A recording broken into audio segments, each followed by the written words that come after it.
જય શ્રી કૃષ્ણ, જય ગૌ માતા. હું છું સમૂહ પટેલ, શ્રી કૃષ્ણ ફાઉન્ડેશન ટ્રસ્ટ. ને આજે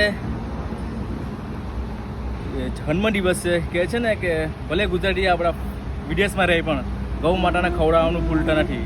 એવી જ રીતે આજે જન્મદિવસ છે કોકિલાબેનનો. અને કમકમાટી ગરમી તમે જોઈ રહ્યા છો. અને ગૌ માતાને બી ગરમી લાગે, માણસને જેટલા ગાયોને પણ લાગે.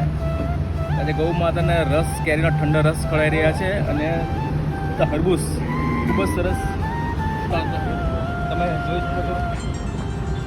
અને એમનો જન્મદિવસ ગૌ માતાના આશીર્વાદ એમની પાસે બની રહ્યા છે. અને હરેક ગૌ માતામાં સપોર્ટ અમને આપે છે. એવી રીતે સપોર્ટ આપતા રહેજો. અને ગૌ માતાના આશીર્વાદ એમના પાસે બની રહ્યો છે. તો ચાલો ગૌ માતાના કેરીનો રસ ખવડાવી રહ્યા સાથે. ખરેખર સામુભાઈ, આજે જેનો જન્મદિવસ છે એને કહેવું પડે કે આ સિઝનમાં આપણે હજુ કેરીનો રસ નથી ખાધો અને ગૌ માતાને આપણે ખવડાવે છે એ બદલ ખૂબ ખૂબ આભાર. જેમનો જન્મદિવસ છે તેમનો. અને આપણે તો ખૂબ ભાગ્યશાળી છે કે ગાયોની સેવા કરવાનો આપણે એક નિમિત્ત માણસ બન્યા છે આપણે.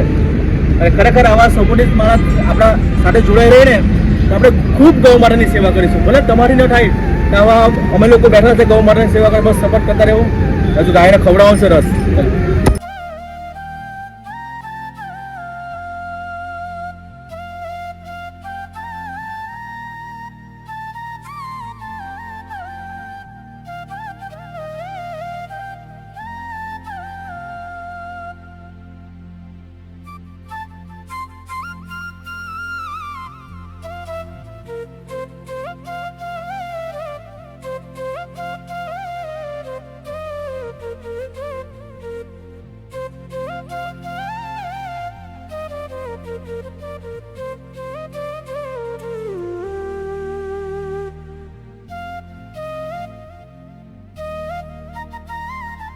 તમે જોઈ શકો છો ગૌ માતા આટલી ગરમીમાં આપણને પણ રસ અને કેરી ખાવાનું ખૂબ જ ગમે છે. તો ગૌ માતાને ખવડાવે છે.